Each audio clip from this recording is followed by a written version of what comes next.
Hey guys, welcome back to MMA Library. Today in MMA and UFC news, Stephen Thompson goes off on Dillon Danis in a recent interview. Here's the clip. I think he could definitely fight. The thing is, I don't think he wants to fight. I think he just wants to talk, because anytime they set up, he's asked to fight, he turns it down, So I don't know if Dillon Danis wants to fight. I think he likes to be in the limelight and talk a lot of trash. But I don't remember the last time he's fought. Him getting slapped like that, he's like, did that just happen? Like, you know what I mean? My first instinct was to be like swing back. That wasn't his instinct. His instinct was like, what? I just got slapped. Tell KSI if he wants to get some work in, I'll be glad to help him. Dillon Danis responded to Wonderboy's comments on Twitter saying, "Funny how you talk nice about everyone but me, Wonderboy, but if you want, I live in New York, let's spar and put it on Instagram Live." Stephen Thompson then replied saying, "Simply stating facts." Sean Strickland joined the Schmo for an interview and spoke about his game plan for his upcoming fight against Cannonier this weekend. I haven't really watched much of his fight. What should I do? Well, you got to stay alive. He's the killer gorilla, man. Former heavyweight, and then he went down to light heavyweight, and now he competes in the middleweight division. You're going to name Killer Gorilla. That's up. He's not like Curious George or something. That might be better. Killer Curious George.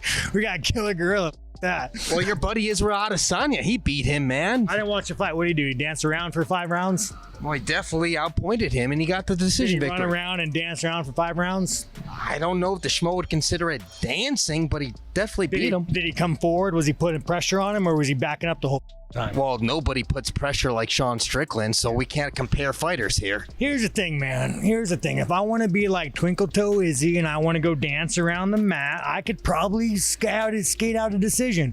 But I'm not going to do that. I'm going to go in the middle with that big UFC logo. I'm going to put my hands up and I'm going to say, let's fight.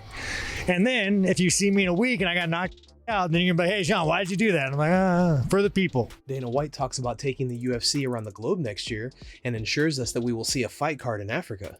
We need to start traveling around and doing what we did to build this business. That's going to be a focus of next year. You're going to and to go into places that we haven't been, Africa, and a lot of places we haven't been in a while. Excited to get back to South Korea. I'm excited to get into Australia, get back to Canada. I mean, just to get back to Canada with the Canadian fans, Yep.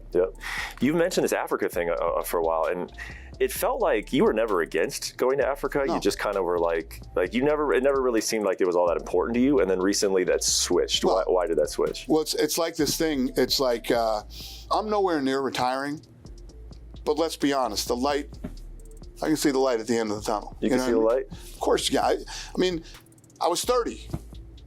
I'm 53. I'll be 54 this summer. We get on this hamster wheel here, every Saturday. The next thing you know, it's December and another year is up. Yeah. So if I don't seriously start looking at Africa and making the moves to do something over there, another 10 years will be gone. And, so it's a focus for me right now. It's something that I want to do. And once I set my mind to doing something, I do it. In a recent interview, Roman Dolidze makes his case to be next in line to fight Khamzat Chimaev. Everybody's calling out Khamzat Chimaev. We know you want him, but who do you think the UFC is going to give him if it's not you? I don't know. If it will be not me, it will be a big mistake, because I don't know how he will do it 170. If he want to fight 185, he needs some ranked opponent. I'm here, top 10. And number 8 in division. I don't know. I'm ready. I want him, because first of all, for me, he's a good fighter. That's why I want to fight with best in this division, and I think that he's one of the best. That's why I want him.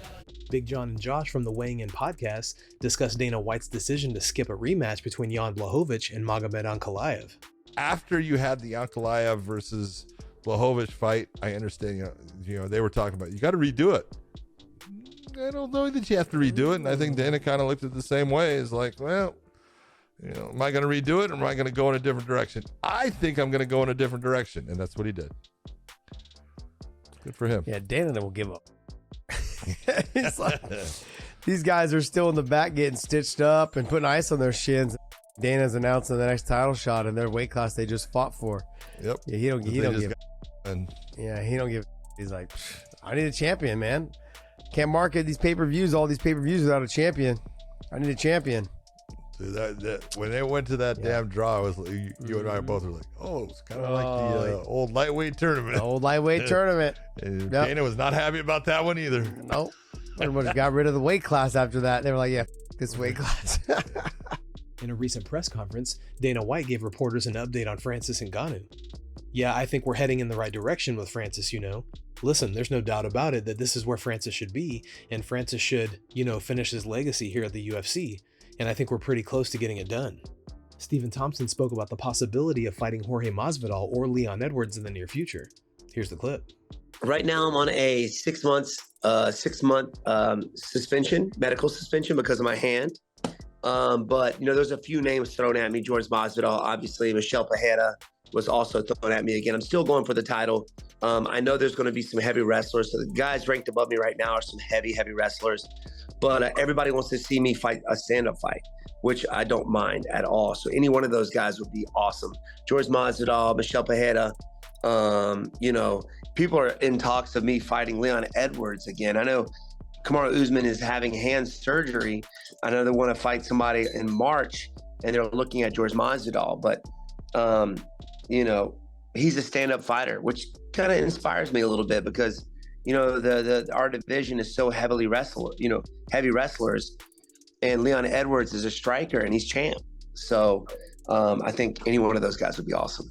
Nick Diaz is planning a return in 2023, and he wants Israel Adesanya to be his first opponent. Diaz said, "You can see me back on top in 2023. I'm making a comeback. I'm going to be quicker than ever, stronger than ever, better than ever. I'm just going to be a whole new me. Whoever is on top at the time I want, preferably Israel Adesanya if he gets his title back." There's been a lot of controversy over the judging that took place last weekend, not just on Saturday at UFC 282, but the night before at Bellator 289. Douglas Crosby was a judge in both fights and is now under review for the controversial scores recorded. He was one of the two judges that gave the fight to Paddy Pimblett 29-28 against Jared Gordon at UFC 282. But just the night before, the Bellator welterweight Grand Prix bout between Raufeon Stots and Danny Sabatello, Douglas Crosby scored the fight 50-45 for Sabatello, with the other two judges scoring it 48-47 for Stots. This caused a massive uproar online, with fighters worldwide calling for this problem to be fixed, as it's not only affecting the integrity of the sport, but also in a big way with fighters' money. Ariel Helwani posted on Twitter an update from Mike Mazzulli, the Mohegan Athletic Department Director. This is a very serious situation. In the last Bellator event, December 9, 2022, there was a controversy in the Sabatello vs. Stots fight. After reviewing the fight, 3 rounds of the 5 rounds were extremely close, and the other 2 were marginally close rounds. Mohegan Athletic Department Director of Athletics, Michael Mazzulli, expanded, one judge had Sabatello winning all 5 rounds, which is controversial. But ultimately, Stots won the decision, which is the correct result. In an effort to make this a learning moment, I have informed all 3 judges we will be reviewing the fight together. This is a very serious situation. The Mohegan Tribe Athletic Department always looks out for the best interests of all fighters. In the past, the Mohegan Tribe Athletic Department has sanctioned officials that are not performing to the level that is required. Such sanctions, when they occur, are not made public. Ariel then followed up with, "Reminder, after this egregious scorecard, Crosby flew from Connecticut to Nevada to work UFC 282. He scored Pimblett Gordon 29-28 for Pimblett. I asked Mazzulli if he would be okay with a judge flying across country to work his show on Saturday in Connecticut if he was in Nevada on Friday. No, he said. This is under review." What do you guys think? Is there anything to this bizarre scoring that took place last weekend? Let us know in the comments down below. Guys, thanks so much for checking out the video. If you like the content we do here on this channel, don't forget to like and subscribe to MMA Library for all the latest MMA and UFC news. We'll see you in the next video.